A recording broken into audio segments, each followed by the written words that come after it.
ప్రియరక్షకుడైన యేసయ్య అతి శ్రేష్టమైనటువంటి నామంలో ఎండగండి గ్రామస్తులైనటువంటి మీ అందరికీ కూడా శుభాలు, దేవుని యొక్క నామంలో సమాధానం తెలియజేస్తా ఉన్నాం. దయచేసి గమనించండి, ఇవి దేవుని మాటలు. ఈ దేవుని యొక్క మాటలు ఎంత గొప్పవనంటే దేవుని యొక్క గుణలక్షణాలు ఎంతో గొప్పవండి. దేవుని యొక్క గుణలక్షణాల్లో ఒక గొప్ప లక్షణం ఏంటంటే సహాయం చేసే దేవుడు అండి. ఈ దేవుడు ఎలాంటి వాడు? సహాయం చేసే దేవుడు. ఎలా సహాయం చేస్తాడనంటే, ఒకరోజు అండి నాయీను అనేటువంటి గ్రామంలోనికి ఆయన వస్తూ ఉన్నాడు. అదే గ్రామంలో నుంచి ఒక పాడి వస్తూ ఉంది. అంటే ఈ పాడి అంటే ఒక చనిపోయినటువంటి వ్యక్తిని మోసుకుంటూ వస్తూ ఉన్నారండి. అలాంటి సందర్భంలో ఒక ఆడావిడే, ఆమె పైగా విధవరాలు, గొల్లుమని ఏడుస్తూ ఉంది. ఎంత గొల్లుమని ఏడుస్తుందనంటే ఆమెను ఎవరో ఓదార్చలేకపోతున్నారు. ఆ పాడి వెంబడి స్త్రీలు రావటం ఆ దేశ మర్యాద కాదు, కానీ అయినా కానీ ఆమె వారి వెంబడి వచ్చి ఎంతో ఇబ్బంది పెడతా ఉంది.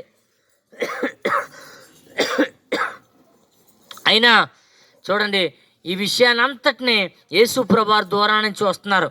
ఎందుకు ఆమె అంత గొల్లి పెడుతుందనంటే, ఆమె విధవరాలు, ఆమెకి ఒక్కగానొక కుమారుడు మాత్రమే, ఇంకెవరూ లేరు.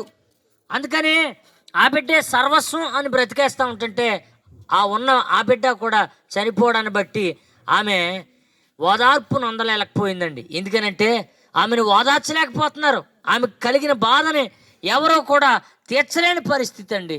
అందుకనే అలాంటి సమయంలో ఆమె పడుతున్నటువంటి ఆ బాధ, ఆమె కారుస్తున్నటువంటి కన్నీరుని చూసినటువంటి యేసుక్రీస్తు వారు చలించిపోయారండి. వెంటనే ఆమెకి సహాయం చేయాలనుకున్నారు. అందుకనే అమ్మా భయపడకు అని అన్నాడు. రెండవది ఏంటంటే ఏడవద్దు అని అన్నాడండి. ఆమెకి ఆ మాట ఓదార్పునివ్వచ్చు. అందరం కూడా అలాగే అంటాం కదా, ఎవరైనా చనిపోతే వాళ్ళ ఇంటికి వెళ్ళి అమ్మ ఏడవద్దులేమ్మా, మళ్ళీ తిరిగి వస్తారేంటిలేమ్మా అని ఆయన ఓదారుస్తాం. అక్కడ వరకనే మా సహాయం. కానీ దేవుని యొక్క సహాయం ఎలా ఉంటుందనంటే మించి ఉంటుందండి. మనుషుల యొక్క సహాయానికి మించి ఉంటుంది. అందుకనే ఆ పాడిని ముట్టాడంట యేసుక్రీస్తు వారు. పాడిని ముట్టగానే మోసే ఆ నలుగురు ఆ పాడిని కిందకి దించారండి. ఆ శవాన్ని కిందకి దించారు. దించగానే ఆమె ఇంకా గొల్లుమని ఏడుస్తూ ఉంది. గొల్లుమని ఏడుస్తున్నటువంటి ఆ తల్లిని చూసండి యేసుక్రీస్తు వారంట కనికరపడండి. చూడండి, ఆ చిన్నవాడ లే అని ఆ మాట పలకగానే ఆ చిన్నవాడు లేచి కూర్చున్నాడంట. ఎంత అద్భుతమండి! దేవుని యొక్క సహాయము మన ఊహకు అందదండి, మన ఆలోచనకు అందదండి. చూడండి, మన సహాయం ఎలా ఉంటుందనంటే ఎక్కడో దుబాయ్లో ఉంటారు, కడుపు నొప్పి అంటారు. మనం ఏం చేయగలం చెప్పండి? సహాయం చేయాలనే మనసు మనకు ఉంటుంది, కానీ వాళ్ళకి మనం సహాయం చేయలేమే. మనుషుల యొక్క సహాయం అలాగ ఉంటుంది, కానీ దేవుని యొక్క సహాయము మనకి మించి ఉంటుందండి. అందుకనే దేవుడు ఆ బిడ్డను బ్రతికించి ఆ తల్లికి అప్పగించాడంట. ఆ తల్లి ఎంత సంతోషించిందో. ఈరోజు దేవుని బిడ్డలారా, ఈ మాట ఎందుకు చెప్తా ఉన్నానంటే, చూడండి, ఈ దేవుడు సహాయం చేసేవాడు, ఎవరికైనా సహాయం చేసేవాడు, ఎలాంటి స్థితిలో ఉన్న వారికైనా సహాయం చేసేవాడు. అంతేకాదండి, ఇంకా గొప్ప సహాయము ఈ లోకానికి అంతటికీ చేశాడు. ఏంటి ఆ సహాయం అనంటే, మనుషులు పాపము చేత అపరాధము చేత చచ్చిన స్థితిలో ఉన్నప్పుడు అండి, చూడండి, ప్రతి ఒక్కరూ కూడా అదే పాపంతో శాపంతో నరకానికి వెళ్ళిపోతూ ఉంటుంటే ఈ ప్రభు వార్చలేక, ఈ ప్రభు వారిని చూసి ఆయన తన పోలికలో సృష్టించుకున్నటువంటి మానవుడు నరకప్పాలు అయిపోతూ ఉంటుంటే ఆయన ఓర్చుకోలేక ఏం చేశాడో తెలుసండి, తన యొక్క మహిమను విడిచిపెట్టి మనుషుల కొరకై తనను తాను రిక్తునిగా చేసుకుని 2025 సంవత్సరాల క్రితం మానవునిగా ఈ లోకానికి రక్తమాంసములు గల వాడుగా వచ్చండి మనుషుల కొరకు తన పాపాన్ని తన యొక్క రక్తాన్ని చిందించి పాప ప్రాయశ్చిత్తం చేశాడు. ఎవరైతే ఆయనను అంగీకరిస్తారో, ఎవరైతే ఆయన హృదయంలోనికి చేర్చుకుంటారో వారందరికీ కూడా రక్షణ ఇవ్వటానికి ఆయన సిద్ధంగా ఉన్నాడు. కాబట్టి ఇలాంటి సహాయము ఏ మానవుడు కోసం చేయలేడండి. కాబట్టి ఆ దైవ మానవుడైనటువంటి యేసుక్రీస్తు వారు మాత్రమే ఈ సహాయం చేశారు.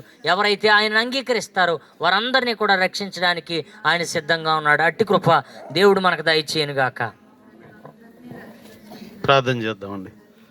ప్రేమగల ప్రభువా, పరిశుద్ధులైన మా తండ్రి, మా పరలోక ప్రభు యేసయ్యా, మీకు స్తోత్రాలు, వందనాలు. ఈ సాయంకాల సమయంలో నాయన ఈ ఎండగండి గ్రామంలో సువార్త ప్రకటించడానికి మీరు అవకాశం ఇచ్చారు తండ్రి. స్తోత్రాలు. ఈ గ్రామంలో ప్రభా నాయన మరి వీధుల్లోకి వెళ్ళి మీ వాక్యాన్ని అందించాం నాయన. చాలామంది వాక్యం విన్నారు. విన్న వాక్యం వారి హృదయంలో ఫలింపు దయచేయండి. ఈ గ్రామాన్ని ఆశీర్వదించండి. ఈ గ్రామ నాయకులను ఆశీర్వదించండి. గ్రామ పెద్దలను ఆశీర్వదించండి. గ్రామంలో ఉన్న వారందరినీ కూడా ఆశీర్వదించి ఈ గ్రామానికి మేలు చేయమని, విన్న మాటలు వారి హృదయాల్లో ఫలింపు దయచేయమని, రక్షించమని ఈ గ్రామాన్ని ప్రార్థిస్తున్నాం. అలాగే నాయన మరి యొక్క సువార్తలో అనేక మంది సహకరించారు ప్రభా. వారికి ఉన్నటువంటి నాయన మరి సమయాన్ని వెచ్చించి నాయన మీ కొరకు ప్రభా ఈ గ్రామంలో సువార్తకు ప్రకటించడానికి సహకరించారు కనుక సహకరించిన వారందరినీ కూడా మీరు ఆశీర్వదించమని, దీవించమని, నిబిడలందరినీ కూడా బలపరచమని, అలాగే రాత్రి జరగబోయే సువార్త కూటలో కూడా మీరు నడిపించమని ప్రార్థిస్తున్నాం. అలాగే సువార్త ఈ గ్రామంలో చేయడానికి మాకు అవకాశం ఇచ్చినటువంటి నాయన మరి లీల గారిని, వారి భర్త గారిని, వారి కుటుంబాన్ని కూడా మీరు జ్ఞాపకం చేసుకుని వారికి రావాల్సిన ఆశీర్వాదం అనుగ్రహించమని, ఆయన ఇంతవరకు మీరు మాకు తోడుగా ఉన్నారు ప్రభువా. ఇక ముందు కూడా తోడుగా ఉండమని, రాత్రి జరగబోయే సువార్త కూటలో కూడా మీరుండి నడిపించమని, మీ ఆత్మ నడిపింపు అనుగ్రహించమని యేసు నామములో ప్రార్థిస్తున్నాము తండ్రి.